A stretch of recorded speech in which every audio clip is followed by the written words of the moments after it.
Hello everyone, my name is Mia and this is a video about how to keep your pets cool during the summer.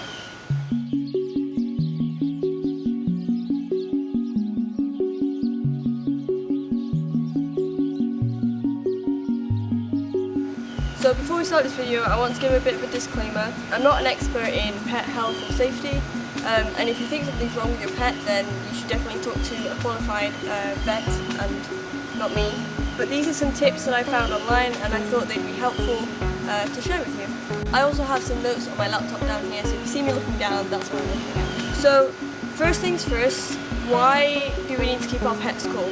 So our pets are dependent on us, and because of that they can't exactly do what they might need to do if they do overheat. Meaning, you know, if they're trapped outside, they can't go inside with their air conditioning because we haven't let them in. The risks of overheating, the main risk of overheating is heat stroke, which is actually really serious and can lead to death, which is definitely not what we want for our pets. So we have to definitely take a lot of action to prevent that. First, let's talk about heat stroke in pets. When I say pets, I'm focusing mainly on cats and dogs. Heat stroke is caused by a raise in body temperature because of being in a hot environment. So in cats, it's if their temperature goes above 103 degrees, and in dogs, if it goes above 104 degrees, that's when it becomes a serious health risk. So what are the symptoms of heat stroke that you should be looking out for? Some common signs are excessive panting, and really any panting in cats unless there's another cause. I've only seen cats pant twice in all my years of owning them. One was when my old cat was in labour, and the other one was when a cat who had probably never been in a car before was doing their first car journey. So panting in cats is a sign of extreme stress, and if they're overheating and panting, then it's definitely cause for concern. Dogs, of course, pant to cool themselves down, but if it becomes excessive, then it's a sign of a deeper problem. They may also act distressed or anxious, be unsteady on their feet, or vomit, which of course can be caused by other things, but if it's hot outside, your pet's being outside, it might be because of heat stroke. If you're very observant, you might notice a high fever, increased heart rate, or increased salivation from the mouth or nose. Certain breeds of both cats and dogs are at higher risk. These are the ones with shorter noses and longer, denser fur. So we have two dogs. One is Bodhi, he's a Chihuahua. So he's kind of adapted to the heat. Doesn't mean he should be out in it all the time, but he's a little bit more well equipped to deal with it than our other dog, Lola, who's a golden doodle, because she has longer, denser fur, which means that she can overheat quite quickly. If you think your pet's suffering from heat stroke, you should call your vet or an emergency animal hospital near you, and either you'll be able to go in and they'll take care of it, or they'll give you advice on how to treat it. So how can you prevent overheating? Thankfully, there's a lot of ways you can do this, and these are 10 ways to prevent overheating. Some of them at the start may seem a little bit like common sense, but they can be overlooked if you don't really think about it. And then at the end we have some fun, more creative ways, so stick around for that. So the first and maybe most obvious way to prevent an animal from overheating is by keeping them in air conditioning or just in a cooler environment.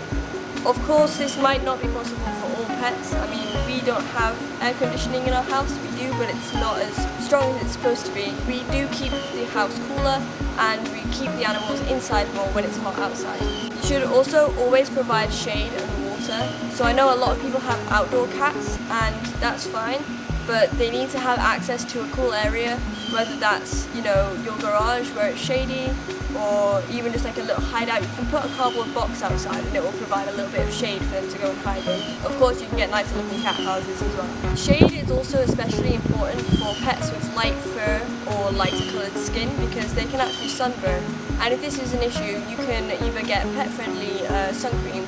Of course, it's still important to exercise your pet. You need to be taking dogs for walks, you can play with your cat or let them outside to get some exercise. But when it's hot outside, and here it's very hot, feels like above 100 for at least a week now, maybe more. And it's only July, it's going to get hotter. So when it's hot, you should exercise a little bit less and do it early mornings before it gets hot, and after sunset when it's starting to cool down. This is so that both you and the pet obviously aren't out in noon when it's boiling hot, because that's just not pleasant for anybody.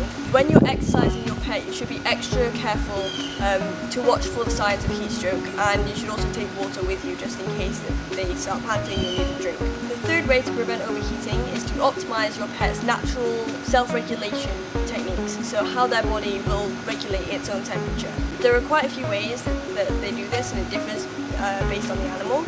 But one common way for dogs is of course panting, and for that reason you should avoid muzzles during this time whenever you can, because that just restricts their ability to pant, and that is how they let out most of their heat.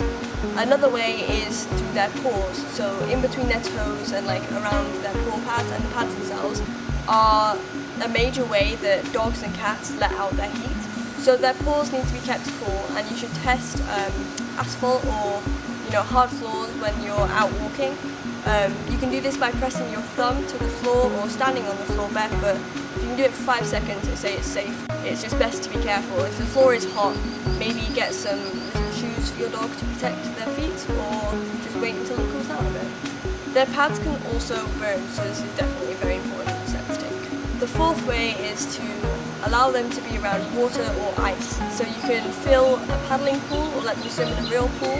Just fill it with cool water, or you can put ice and water in there.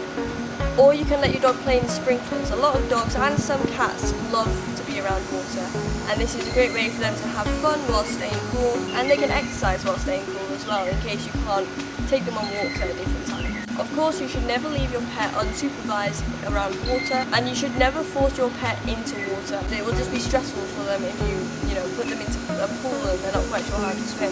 The fifth way is to keep your pet appropriately groomed. This means both their fur being trimmed and them being brushed properly. This is important for all breeds, but some of course have shorter hair, so you don't need to groom it, you don't need to clip it. But for longer hair dogs, and especially those with dense fur, it can help to keep their fur short so that they can keep it cool. Also, if you brush cats, and I think dogs, I haven't seen it, but definitely if you brush cats a little bit more often than you normally would, it helps limit the effects of heat on them. The sixth way is to keep a fan in their space. We have fans inside because our air conditioning isn't as strong as it should be.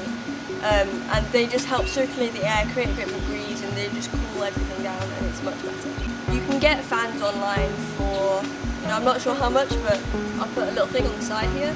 But really all you need is like a simple small fan, and it will do the trick. The seventh method is to create a DIY cooling mat. You can do this with fleece and ice packs. I'll put a link below. I think it was on a blog that I saw this, but I haven't tried it, but it looks really cool. Or you can use a wet towel and they will lay on it, or you can stroke them with it, and that will help cool them down. The eighth way, and maybe my favourite way, is to use frozen treats. So you put their treats in a water chicken broth mixture in a bowl, freeze that, and then when you give it to them, they'll lick, and the chicken broth will keep them licking until they get to the treats, and it's a really good way to cool them down. You can also freeze wet cat food or just any canned pet food, I suppose. You can put a frozen water bottle in their space, and this will just help keep the area cooler. You can also do this for small pets that are in cages like hamsters or rabbits. And I've seen people freeze mugs and plates, like small plates, and put them in the cages as well. Then they've got like a cold, like a tunnel, or just something cold to lay on that's not like a towel that they can chew up. You can also make homemade pet-friendly ice cream or popsicles, and I'll put the link to those in the description as well. The ninth way is another way to keep your pet hydrated, and this is by feeding them food that is high in water as a treat. So you can give them cucumber, watermelon, I'm sure there are a bunch of others, those are the only two I can think of. But always make sure that whatever you're giving your pet to eat is safe for them before you give it to them. And the 10th and final way is to elevate their bed so that air can move underneath this. This works really well with cats because they like a canvas stretched over like a frame. It creates kind of like a hammock. But if it's that or a normal type of bed, if you put it on a frame, the air will move underneath it and it will cool it down a little bit. I haven't tried this, so I'm not sure how effective it is, but it does sound like it's got some logic behind it, so I can see how it would work. So those are 10 ways to prevent your pet from overheating in the summer. I hope you enjoyed this video. If you did, make sure you leave a like down below and comment what video you want me to make next time. Also, if you subscribe, I'm going to be making more pet videos. I already have a few made already, so if you want to go watch. I've got a playlist on my channel called Pets and Animals full of all these kind of videos. And if you want to, make sure that you share this with your friends who also have pets and maybe live in a warmer environment like me. It will really help to spread the message and keep pets safe and cool this summer. Thank you for watching. Have a good day.